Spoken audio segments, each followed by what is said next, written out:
The shell feature can be used to hollow out a part, anything from the simplest geometry to very complex geometry. In this case, we'll be creating a shell of the back of a cell phone. And you can see on the side we have several split lines. The way the shell feature works is it allows you to remove faces and it creates a shell of the remaining faces. Before we get started with the shell feature, we're going to add one more split line by going into curves, choosing split line, and setting the type of split as projection. And then for the sketch to project, we'll choose the open sketch there, and choose the face on the side there to project the sketch onto. And that'll add in our split line, and we can go ahead and hide away the sketch. Next, we'll go into shell. We're going to set the parameters of the thickness to 0.04 inches. And then for faces to remove, we're going to start with the back face. And as I stated before, this will remove out the face we selected and it will create a shell of the remaining faces. We can analyze the result of this and we can see that it creates a shell of the part.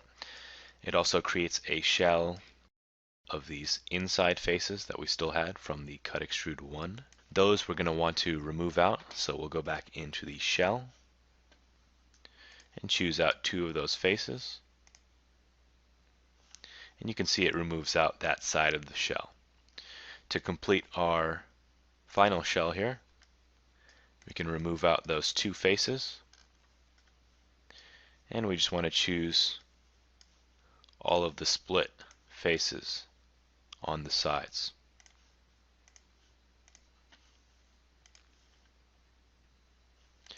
And that'll remove out those inset cuts. The last thing we're going to do is create a cutout for a speakerphone using the fill pattern tool. And we'll start off by creating a sketch on the top plane.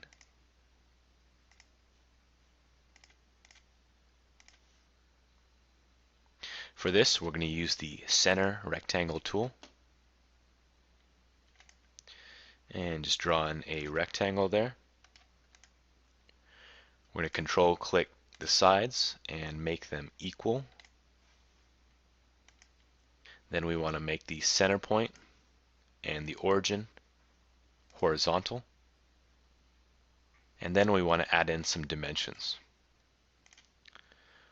We'll set this off by 1 inch, and we'll set our side length to 0.4 inches. And then we'll exit the sketch.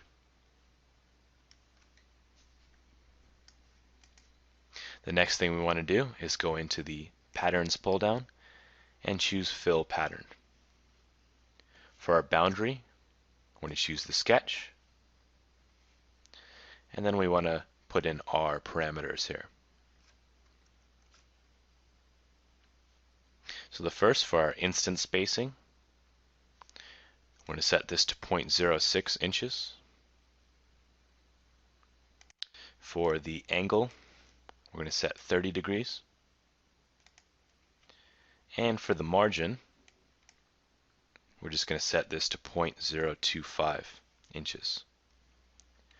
We're going to choose the Create Seed Cut option and use the circle. And we'll set the diameter to 0.035 inches. I can see that this is going in the wrong direction for the cut, so we'll choose Flip Shape Direction so that it goes through the part. And then lastly, we just want to zoom in, go into the instances to skip, and we're going to skip out several on both ends there. And then we can click OK. And there we have our cutout for our speakerphone. And lastly, we'll hide out the sketch. And there's our completed cell phone back.